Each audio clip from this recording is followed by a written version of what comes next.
What's up, class, and welcome to another lesson in my settlement building mini-series here on the Skooled Zone. We are back in my UFO set, so I can show you some of the tips and tricks I recreated here as they relate to my Vault 42 build. Today, I'll be showing you how to add and remove sparks. It's definitely going to be taking advantage of a glitch in the game, not something developers intended, but if used creatively, you can do some really neat things with it. But I'll also show you how to remove them at the end of the video if you found this searching for a way to get rid of the accidental spark you've created in the settlement. That's like floating out in some nonsensical space. Now, I discovered this trick over a year ago, and I've tried to put at least one decorative spark in each of my settlements. You probably saw the one in Vault 42. I placed it in the mannequin's head in the history section, which, in case you haven't studied early American history yet, is supposed to represent the Salem witch trials, where myth and legend depicted witches being burned at the stake. I also placed a spark in my Finch Farm build in the campfire on the ground. I have more settlements, but I haven't shown them off yet. And here back at the UFO, you can see that I put one on the end of the rocket to represent a sort of pilot flame gas flare or something, I don't know. But before we get into it, I want to give a little credit to another YouTuber. Whenever I create these tips and tricks videos, I always do a little research to make sure I'm not accidentally copying another creator, or at least making sure I'm doing something in a completely unique way. I try to follow the golden rule, you know? I like to treat others with the same respect as I'd want them to treat me. Now, if some cool trick is buried deep in a build video that I wouldn't be able to easily find through search, I'll probably miss it. But when they identify the tip, that makes it easier for me to find and give credit where credit is due. And in this case, I found another YouTuber who also created a video on this topic. His name is Limmy. Fortunately, my technique's different. I would even venture to say it's a whole lot easier without any of the restrictions. But I did at least want to give him some acknowledgement for the video, and he's got some other cool building techniques, and you should check them out. So Limmy, if you watch this, I hope you don't mind me giving you a quick shout out here. Having said all that, let's go make some sparks. Alright, so I'm gonna don my acrobat's legs so that I can just select this little glass portal here and fall right through. And then I'll put my utility coveralls back on. Okay, so let's head over to this campfire area, and I'm gonna show you just how easy this is. All right, so what we're gonna do is head into our workshop, head over to the power section, and just create a generator. Now, you can use any power source you've already created in your settlement. You don't have to create a new generator. If we were doing this backup of my UFO, I could have just pulled a wire off with that switch in there and done the same thing. But since I want to add it to this cooking station here, or the campfire, let's just build a new one. All right, so I just wanted you to know that's not necessarily part of it. You just need a power source to begin with. Okay, so you create a conduit, and it can be any of these. You know, like I could put a power pylon or whatever. It's really, it's going to be stored, so it's just temporary, and I'm going to hook it up to the generator. Okay, then what I'm going to do is just a regular attach wire, and you see we have a little spark on the end. All right, so I pressed Y. I'll put a little pop-up for what it is on the PS4, but you don't have to do the wire glitch for this technique. Just do a regular tap for the attach wire, and then what you're going to do is you're going to take that spark and you're going to aim it where you want it to go, okay? So I am going to actually, I did sparks in the fire at Finch Farm, so I'm actually going to have the sparks going into the meat right here. All right. That way it'll look like maybe some of the grease is flying off and sparking. Now, depth perception is a bit of a problem, so you always want to try to get as close as you can. Otherwise, you'll have to redo it. That looks good to me, right about there. Okay, and then from here, you're going to leave it aiming exactly where you want it to be, and then you're just going to exit completely out of workshop, okay? Now, when we head back over to the conduit, we can just head back into workshop mode, and this time we will initiate the wire glitch, and it should appear right where we want it to be. There you go. See how easy that is? All right, cool. So the meat's sparking.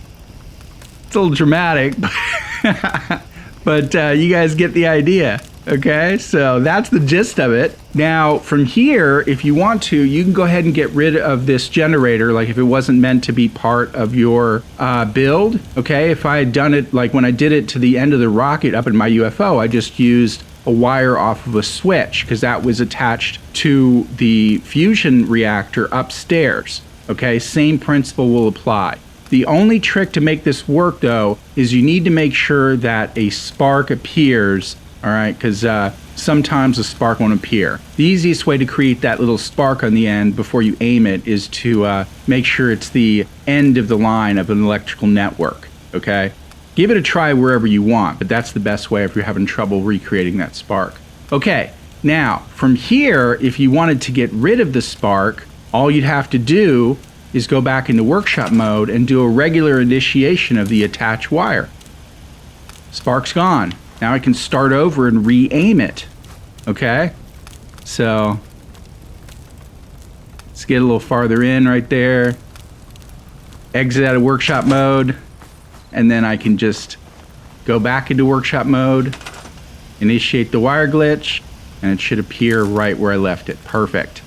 Okay, now if you don't want the spark at all, then you can just go in, do the attach wire, and it's gone. And from here, don't exit out of it. Just cancel. And see, there you go. So that's the way to remove the sparks. If you accidentally, created a spark and you don't want it there anymore. All right. The reason that I found this was because I actually exited out. I was aiming at a conduit, couldn't reach it. I exited out of the workshop mode, and then when I went back to initiate the wire glitch, the spark was right where I left it. I was like, 2 and 2 equals 4, you know what I'm saying? So anyway, now I do want to give you a couple of caveats though real quick. If you leave the spark there in place, I'm going to go ahead and do this again.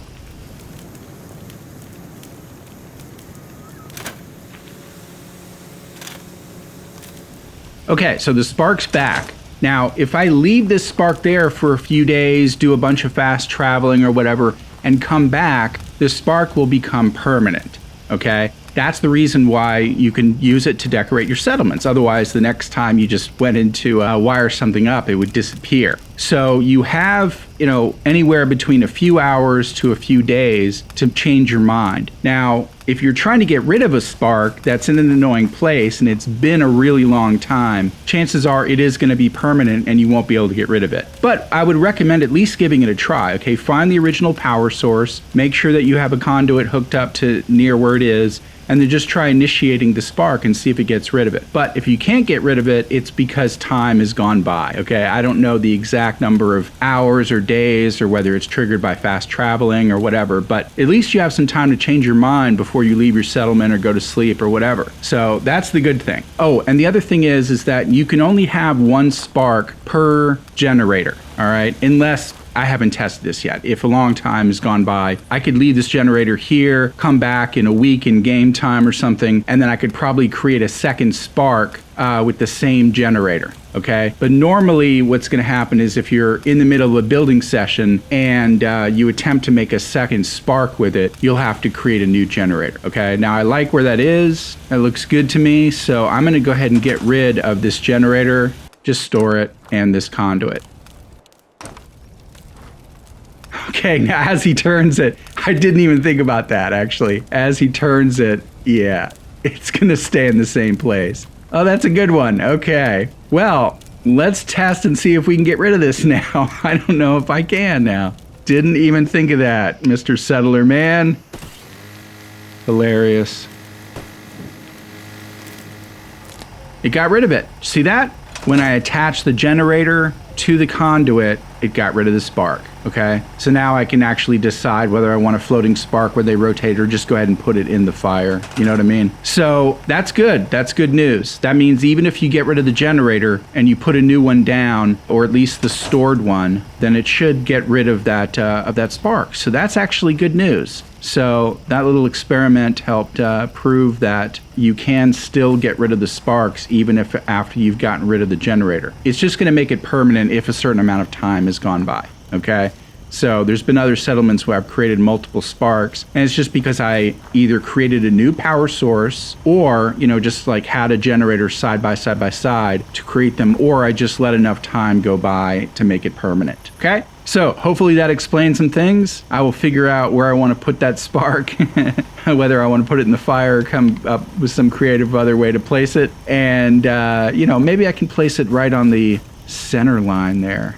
Anyway, I'm just babbling, not trying to make this a longer video or anything. Alright guys, well I hope you had some fun with this video. Now you too can add cool sparks to your settlement, and if you think of any other fun creative applications for them, share them down below in the After School Club. In the meantime, be sure to throw a like on the video and share it around, and I'll see you in the next lesson. Happy building, and class dismissed.